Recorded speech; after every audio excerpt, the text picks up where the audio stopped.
বিকল্প পদ্ধতি ব্যবহার করতে হবে। তাহলে উপায়, লাইফস্টাইল এক্সপার্টরা বলছেন যে no more atorvastatin, no more rosuvastatin, এগুলো আপনি 1 মাস, 1.5 মাস, 2 মাস খেতে পারেন, কিন্তু বছর পর বছর খাওয়া এটা কোনো যুক্তিতেই কোনোভাবেই এটি যুক্তিযুক্ত নয়।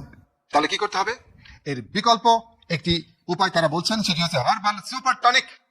প্রাকৃতিক উপাদানে তৈরি একটি হার্বাল সুপার টনিকের তারা পরামর্শ দিচ্ছেন যে হার্বাল সুপার টনিক যদি আপনি খান, আপনার রক্তের যে ক্ষতিকর কোলেস্টেরল খুব দ্রুত এটা স্বাভাবিক হয়ে যাবে, এবং করোনার ধমনীতে যে ব্লকেজ হতে শুরু করেছিল সেই ব্লকেজ কমতে শুরু করবে।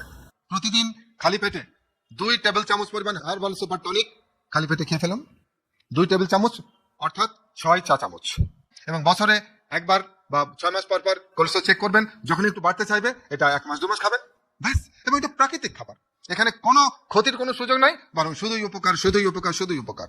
আপনি দেখবেন আপনার সেই ব্লক ক্লিয়ার হয়ে গেছে, ধমনী পরিষ্কার হয়ে গেছে। আর ধমনী যখন পরিষ্কার হয়ে যাবে তখন কি হবে? আপনি চমৎকার, সুস্থ, কর্মময়, হাস্যোজ্জ্বল একটা দারুণ জীবন উপভোগ করতে পারবেন। তো আপনাকে অভিনন্দন জানাচ্ছি, চলে আসুন হার্বাল সুপার টনিকের জগতে। হার্বাল সুপার টনিক খান, ধমনী পরিষ্কার রাখুন, কোলেস্ট্রল নরমাল রাখুন এবং সুস্থ থাকুন।